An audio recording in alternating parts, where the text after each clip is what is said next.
Welcome, ladies and gentlemen, to It Came From DC Comics here on Reaction and Review. Tonight, guys, I'm checking out a film from 2010. That movie is Justice League Crisis on Two Earths.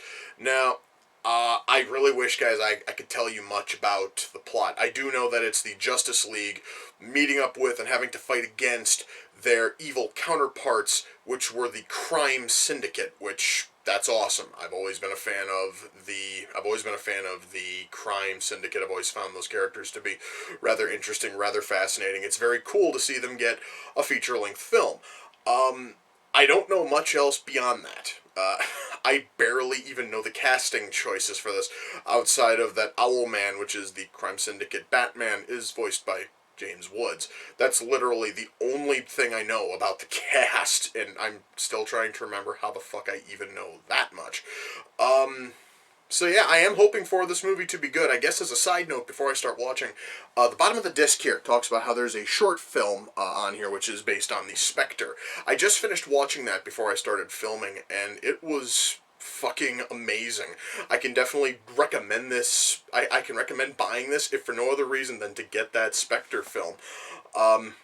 Warner Brothers, can we please get a feature-length Spectre movie? Preferably with the same cast. That was fucking awesome. Anyway, that though is not about the movie I'm about to watch. I do have hopes on Crisis on Two Earths being good, but the only way I'm going to find out, guys, is if I shut up and I push play, and I'm going to do that right now. So, without further ado, it's time to kick back, relax, and check out Justice League Crisis on Two Earths. You know, guys, I kind of find this just a little bit weird.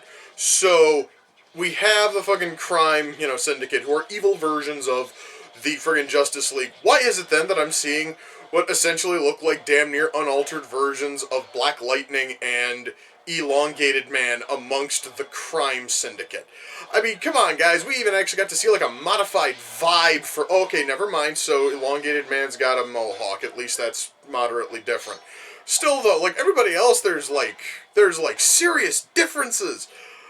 And then both him and Black Lightning get damn near nothing different. In fact, I think I just saw Vixen. Again, almost totally unchanged. It just seems a little bit weird, guys, you know what I mean? So, Jester's Harley is a little trained monkey. That's kind of cool.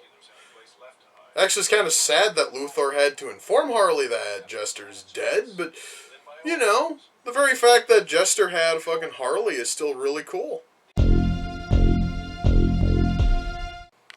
Slade Wilson is the president.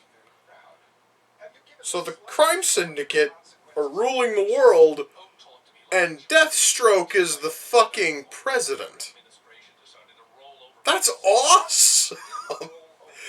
No, guys, seriously, their words fail me as to how awesome the concept of President Slade Wilson is. That's fucking amazing.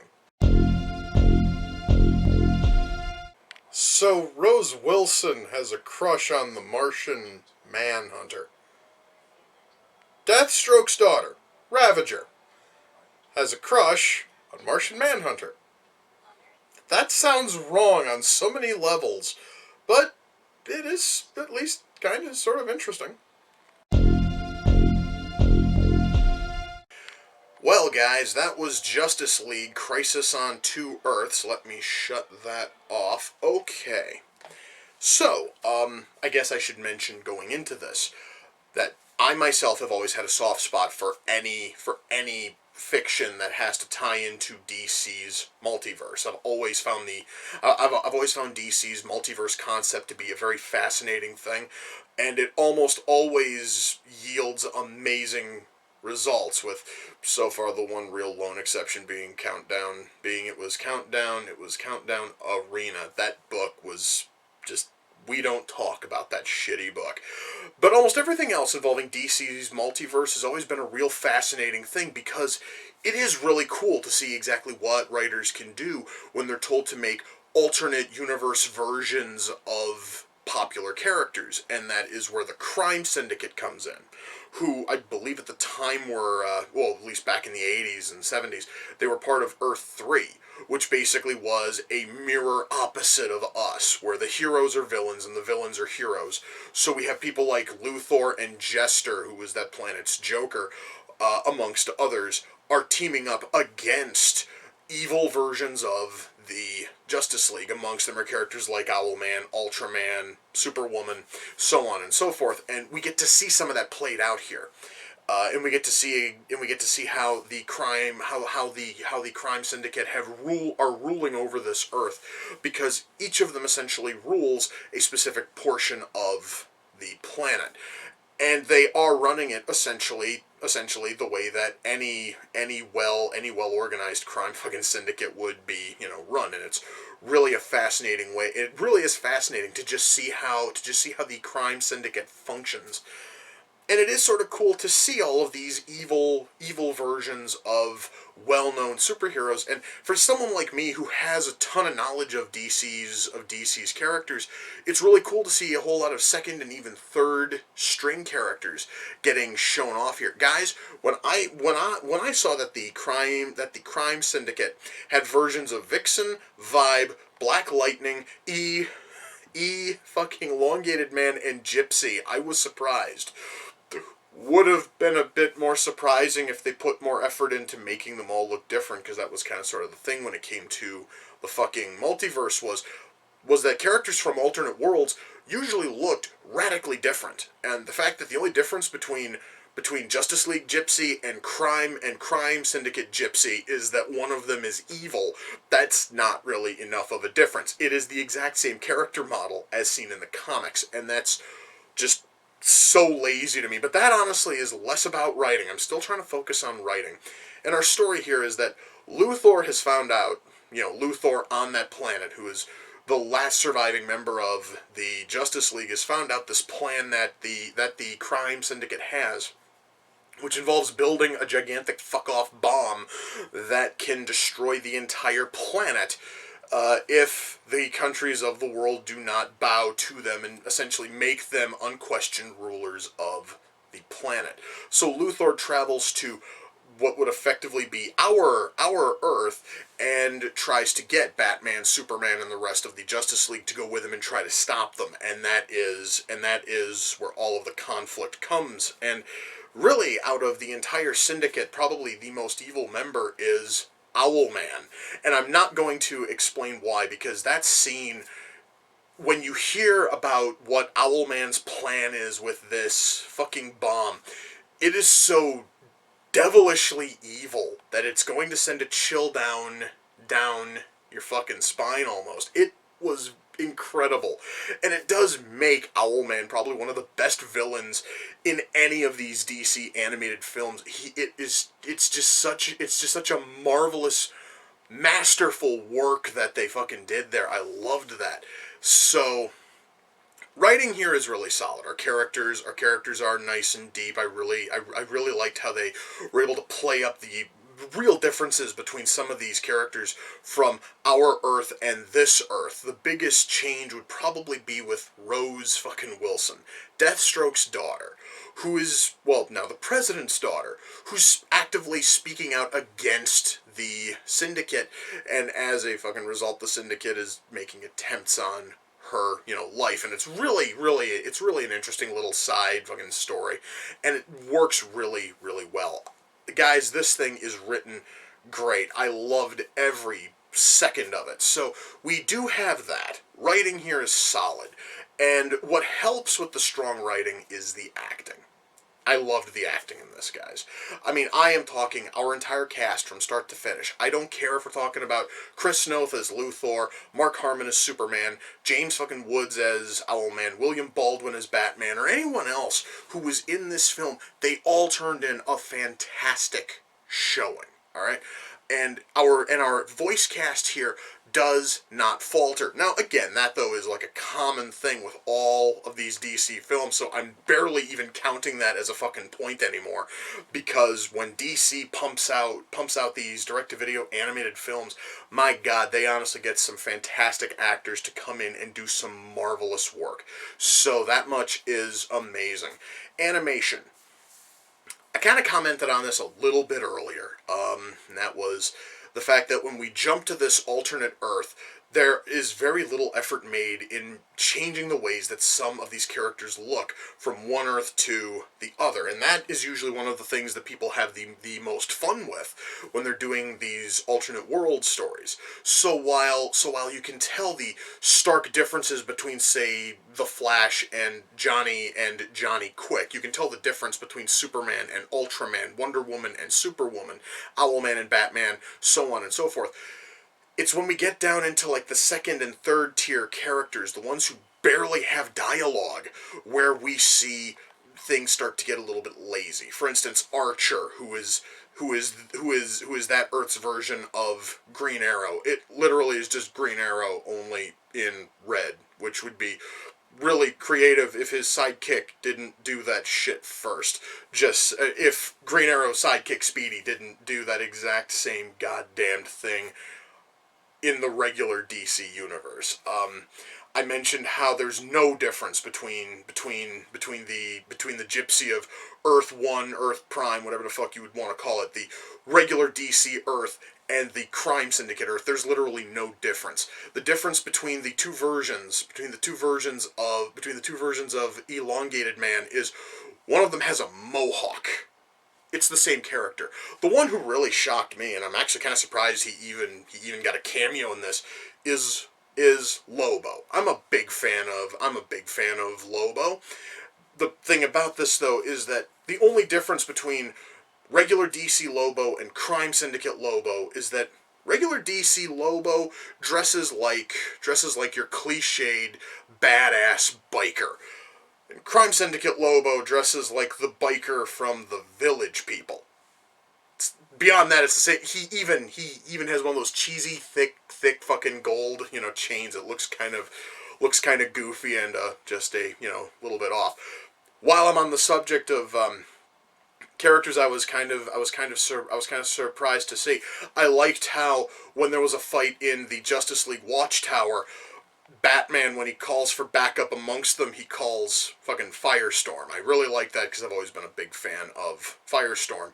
So that also kind of sort of earned a little bit of love from me, just because I'm a big Firestorm fan. So yeah, guys, characters here, the way actually that our characters are drawn, in many cases it's really cool.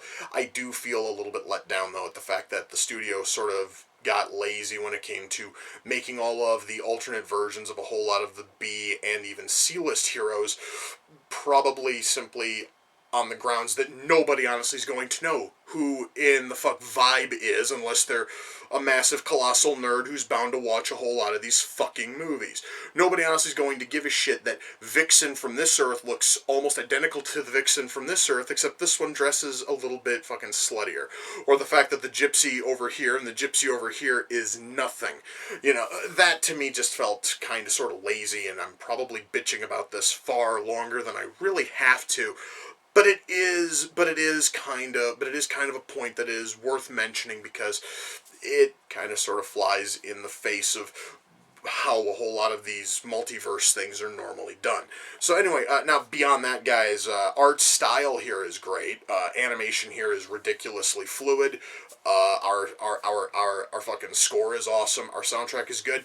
CG. I know, guys, that I've complained about CG in a whole lot of these early DC animated films. And you know what? This time around, and mind you, this here, guys, is from 2010. This here is one of the early ones. What little CG is in here, at least what little noticeable CG is in here, is great. Which makes me wonder, what the fuck happened after this that made the fucking CG in the next 4, 5, 6 films so awful? Did they just happen to slash the budget or something? Like, what the fuck happened there? Where this thing, it actually says on the back here, guys, that it has previews for. Let's see, it has previews for Batman. It has a preview for Batman Under the Red Hood. I commented on the horrible CG in there. I believe when I was going through the bonus features earlier, I think it said it had a trailer for Superman Batman Public Enemies. I bitched about the CG in that one. why the hell do we have previews saying coming fucking soon for those two on here, but the CG is worse than those newer films than this one? It just kind of sort of blows my fucking mind. But still, guys, what is here in terms of CG is really solid. Ultimately, guys, am I able to recommend Justice League Crisis on Two Earths? Oh, fuck yes. This story is amazing. Now, mind you, you do have to understand that, once more, this is coming from somebody who has a massive love for almost all of DC's multiverse stuff. So I'm obviously incredibly biased going into this. Not only, guys, can I recommend this because of the movie itself, but I did mention the short film that's also on the disc. The short film is fucking amazing. And again, Warner Brothers, DC Comics, can we please get a feature-length Spectre movie? Like, soon? Because that was awesome. Then again, I also believe I said that when I watched the Jonah Hex short film that was on one of these too. I'd really love it if they could just flesh out both of those into feature-length films. And I'm going to tell you right now, a feature-length animated Jonah Hex film can't possibly be any worse than the live-action Jonah Hex movie we got. But that's me whinging about other shit. Back on to topic here. I can totally recommend this sucker. It is fantastic from start to finish. You can probably find it rather cheap, especially since this is one of the earlier DC animated movies. Those are usually a little bit easier to, those are usually a touch easier to get a hold of at a reasonable price. Swing out there, pick it up, guys. It's totally awesome. And also amongst the bonus features, besides having 4 episodes of Justice League, I guess I can mention the bonus features on here too. It also has the pilot for the live-action Aquaman show that wasn't picked up. I think it was back in like 2009.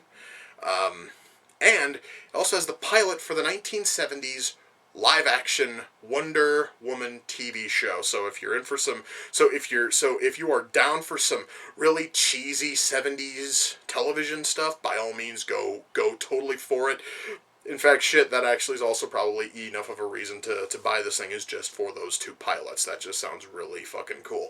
Yes, I can absolutely recommend this thing for damn near everything, guys. Bonus features, I am talking bonus features, the movie, the short film that is with it, everything on this disc is awesome. I can totally recommend this. This sucker's going into my Blu-ray collection, and it's probably never coming the fuck out. Now, Crisis on Two Earths came off the Amazon wishlist. The person who sent it in was Kari.